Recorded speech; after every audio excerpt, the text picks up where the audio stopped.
Good day, the internet. Today I'm going to be working on my engine. I'm going to be prepping it. Uh, it's not going in yet because there's some things I'd like to see. And in order for them to see, in order for me to see those things, we'll get there. I have to take off the oil pan. So it's going to give me a little bit of insight on the next route I want to take. But first, this is a mess.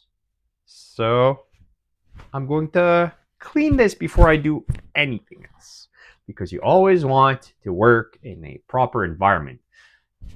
This is far from being a proper environment, and yep. So let's make it a little bit more proper.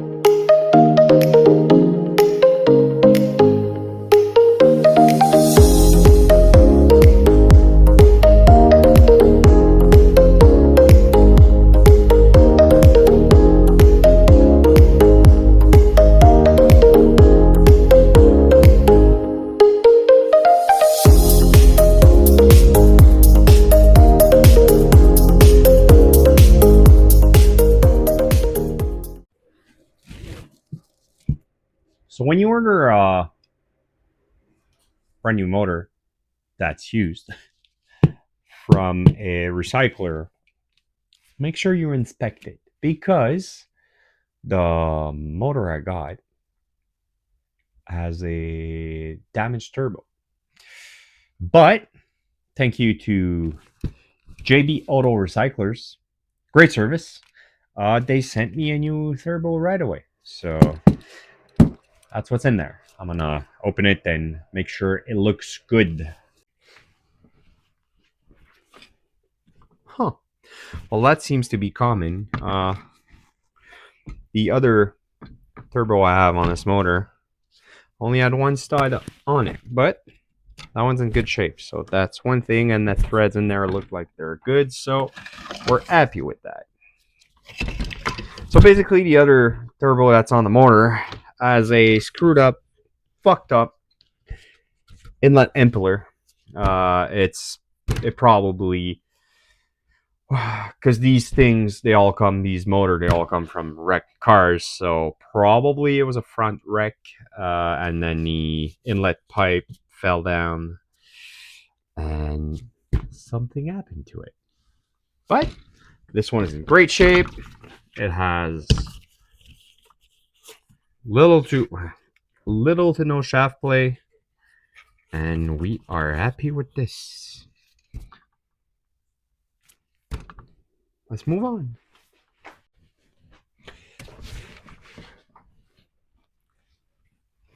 I also went and ordered an alternator because it didn't come with the motor, and we're going to need an alternator because you need 12-volt power throughout the car, and this helps you get it.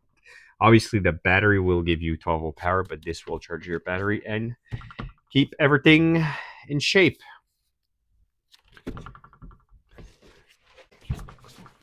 One of the reasons I chose the 2.3 Ecoboost motor, Ecoboost in general, is that they are really, really easy to work on. So if you didn't know, there's no manifold on a Ecoboost motor. Well, 2 liters and 2.3. They are what you call configuring a headifold. So basically, the turbo manifold is built into the turbo, and the runners are inside the head. So the only thing that you need to install the turbo is 4 nuts because there's 4 studs on the engine. And that's it. So swapping a whole turbo is about, 45 minutes. So when you're at the track, it's great because on a SR20, it's about 3 to 4 hours because every single bolt is unattainable. This is really, really, really great for maintenance and track work. Also, the alternator only holds by 3 bolts, so 1, 2, and 3, and there's no bracket. The alternator itself is the bracket, so you don't have any like untenable bolts or special like extension you need in order to reach. That's it. You put it on, bolt it, and you're done. And you have a self-tensioning tensioner that tensions the belt. So it's so easy to work compared to a lot of cars I've worked at the track in my life. Background changed a little bit because again I'm in a small space and the engine was all the way down there, so I had to open the door, lose half of my heating, and move everything around. And today is a nice storm outside. It's great. We love it. Sarcasm.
I've went ahead and removed a lot of stuff, but I'm not done yet. I'll show you what I removed a little bit later, but I wanted to go over one, two, three things.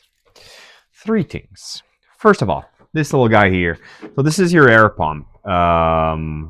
Since you are probably watching this because you want to put this motor in something else than a Mustang, you don't need that.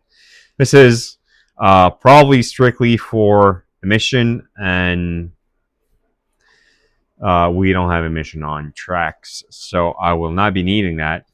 And this car will not be registered in California, so we'll be good. So I'm going to go ahead, remove that here. I'm also going to remove the oil filter housing. Why, you may ask? Because it is protruding quite a lot. So and that's for S13 chassis, but it might be the case for many other chassis. If I leave the OEM oil filter housing on, it's going to come in contact with either the subframe or the steering rack, which we don't want. And the boys at Gemsport are doing a part for that, which I'll show you later. So let me take some time to remove those parts, and we'll go from there.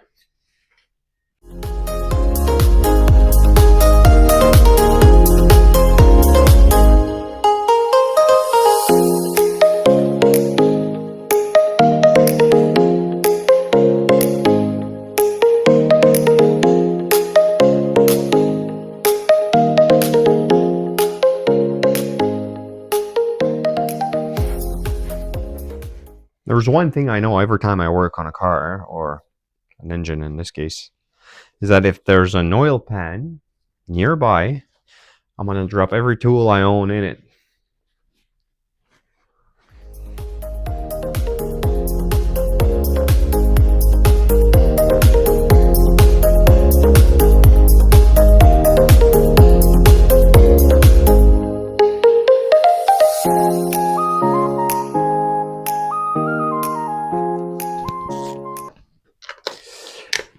I'm also going to go ahead and I'll put them back in right away.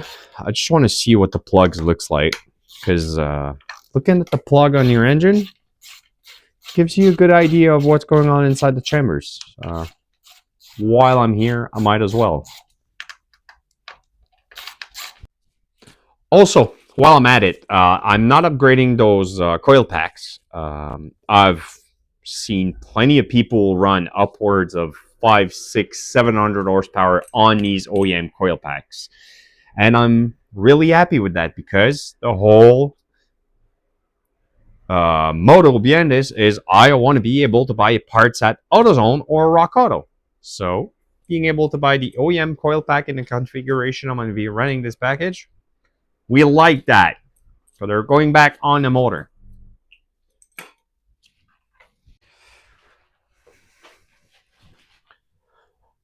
What have I removed now?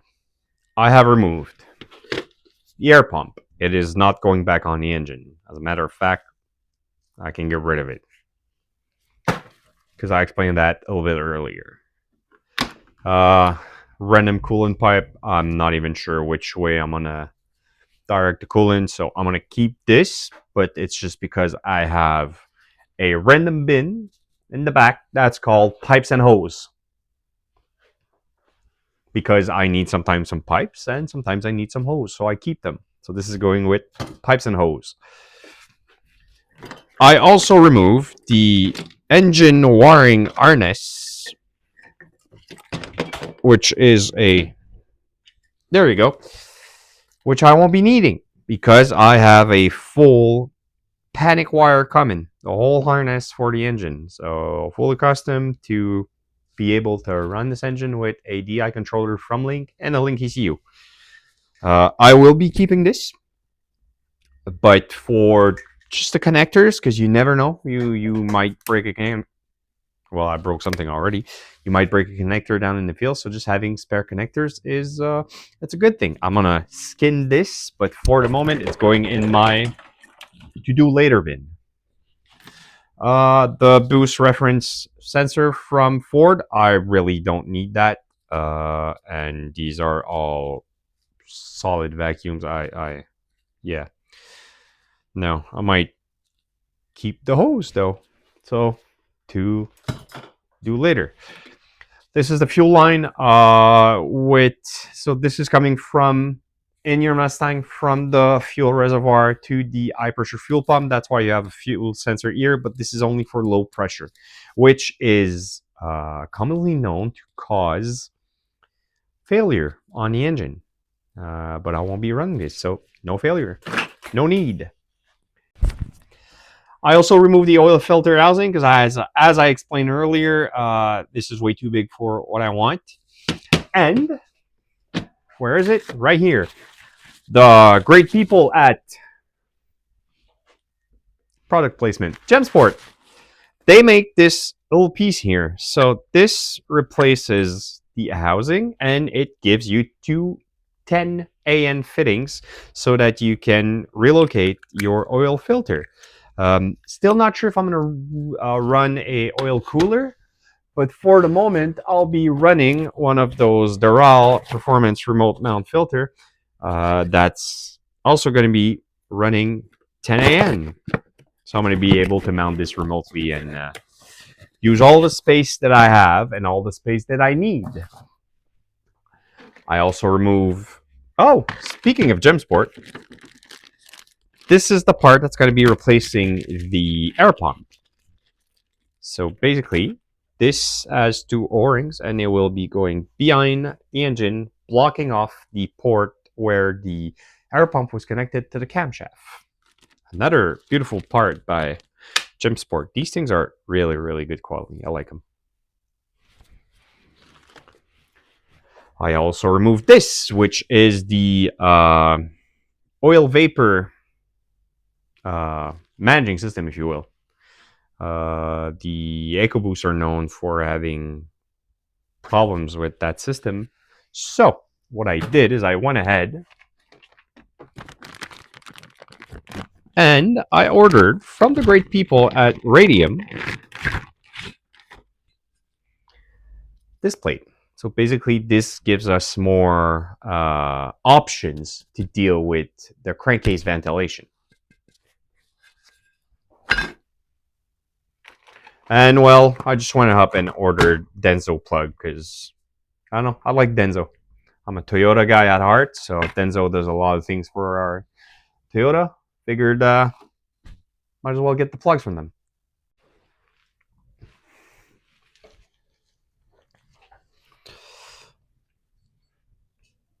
Oh no.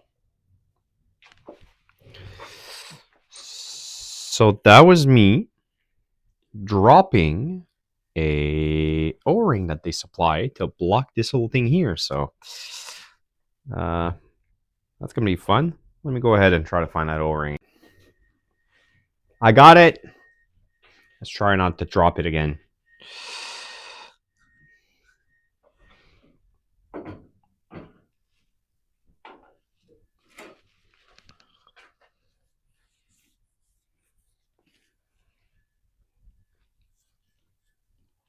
Sometimes I forget I have to explain some stuff. So here's one that's pretty easy. It's an easy trick. Whenever you're installing something that has an O-ring and the O-ring is brand new, it's a good thing to just lubricate it. So I had some oil laying around from playing with another part. I think So I'm I'm gonna just have to put applying some a little bit RTV of on this oil or so something that because I don't pinch the O-ring. this is never gonna hold there.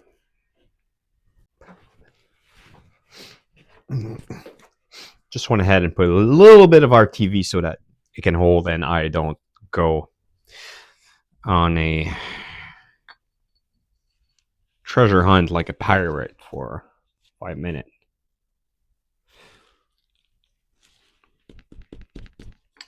Woo!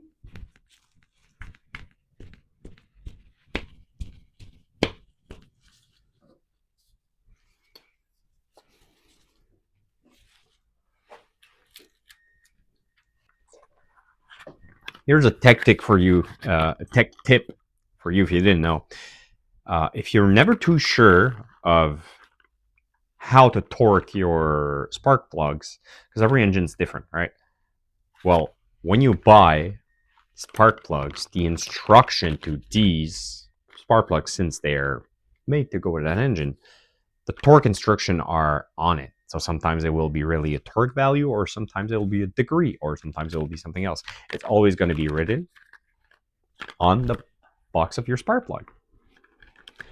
The more you know.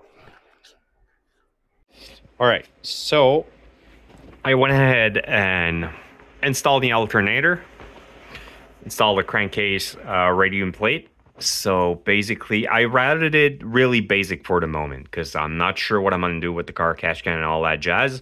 So it's only going from the crankcase plate. I blocked it off here and it's going straight into an intake behind the throttle body. And I installed the oil supply lines. Well, the plate, not the lines, just the plate. So that's where I'm at right now. I had to take that thing back off. There's baffle inside of it. Like a dum dum, I forgot to install them. Also, let me show you something. When you when you get the plate, it comes with a hose, and this is the OEM one. It comes with fittings like that. You can actually eat that and take the fitting out, like I did here, and reuse the fitting with the hose that they give you. So I think we're gonna see better here. Yeah. So if you look here, there's the fitting, and then at the end of it, right here, is the hose they provide. So it's a random, just regular rubber hose that goes to their barb fitting to the OEM Ford fitting. So I think I'll be reusing that technique here. All right, I figure I'd share this one with you guys. I think it's always important to show your flaws and the There you mistakes you go. make in life because nothing's perfect. Like, there's a I lot of fake guess perfection we're out gonna there. go. So this is me forgetting because the last time I put an engine on an engine stand was like 10 years ago. I was about to switch it over and I kind of forgot how heavy it was. So here's a reminder to you if Well, you're about to flip an engine, make sure you have a good lever and you I end guess up we're going going flying upside and didn't down, damage huh? anything.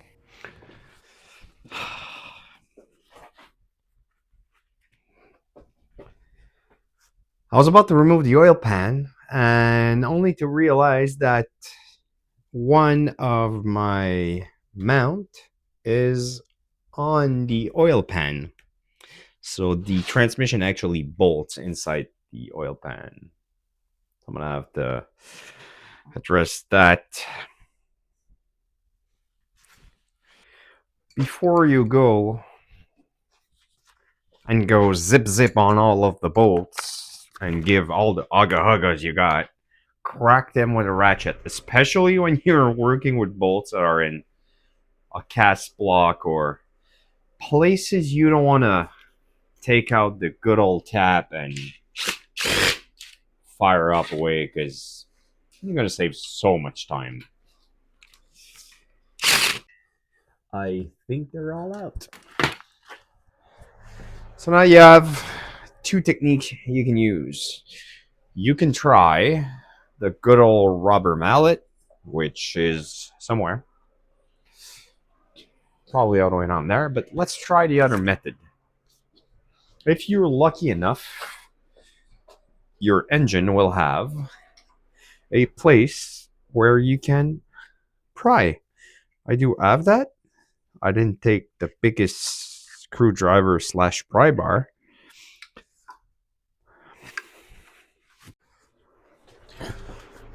Oh, so I went on and picked up a mallet.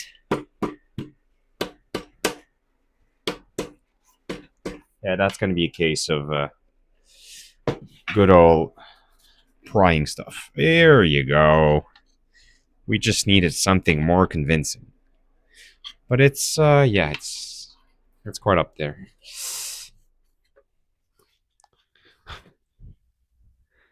Huh. Is this thing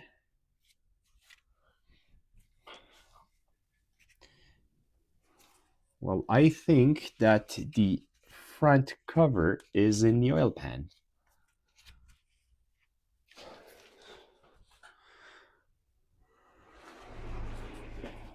This makes things a little bit more interesting. Shoot.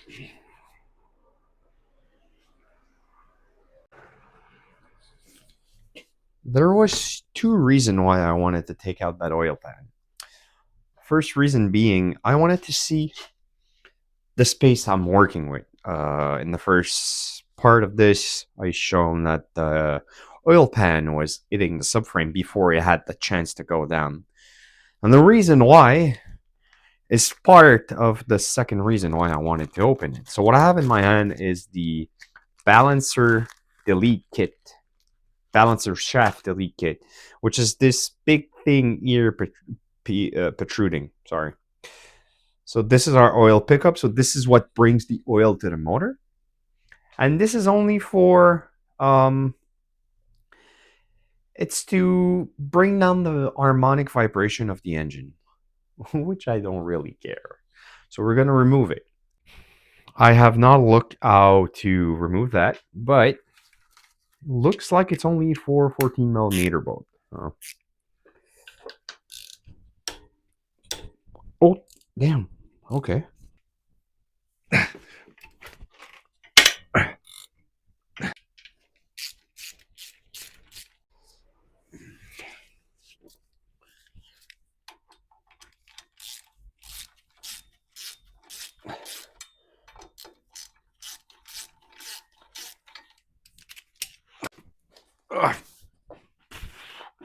I went ahead and removed the balancer shaft, and the balancer shaft delete is nothing complicated.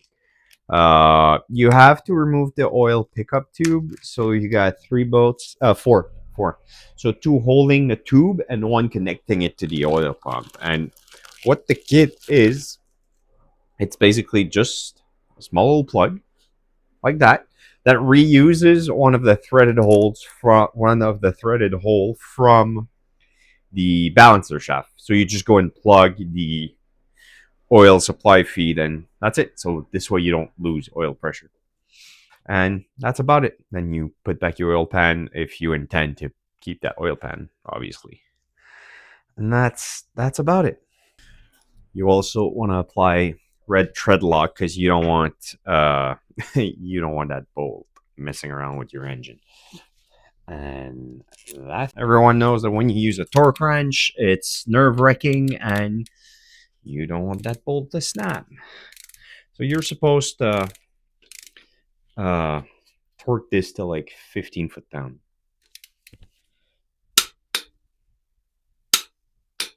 Well, that was easy. and then technically it's 18. So voila. Right. So the plug is right there. You can see it's really just where the gem is here. That's where the oil passage is. So it just blocks that. And the balancer shaft was hanging there. So balancer shaft would be that big hunk of junk here. So it's two shafts that balance themselves out and help with the harmonic vibration of the engine, which we don't want. So we also installed our beautiful gem sport oil filter housing replacement. So it's basically two 6AN ports that we're going to be able to bring to a remote oil filter.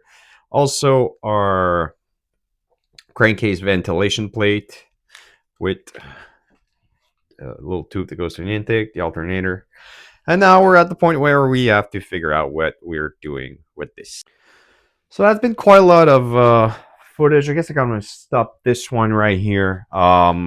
Next up, I think I'm just going to take some measurement to see what kind of space I'm working with as because I need a custom oil pan, that's for sure. That's where I'm aiming. I have the oil pan on the bench. I'm gonna outline the flange. I might get the flange cut from one of my friend. He has a plasma cutter at home, so I might start with that, mock up some things. But yeah, stay tuned. If you got any question, put them down below in the comment box. I'll answer them. If there's something you want to know, if there's something you see I haven't addressed, please feel free to ask. I'll address it in the next one. See ya.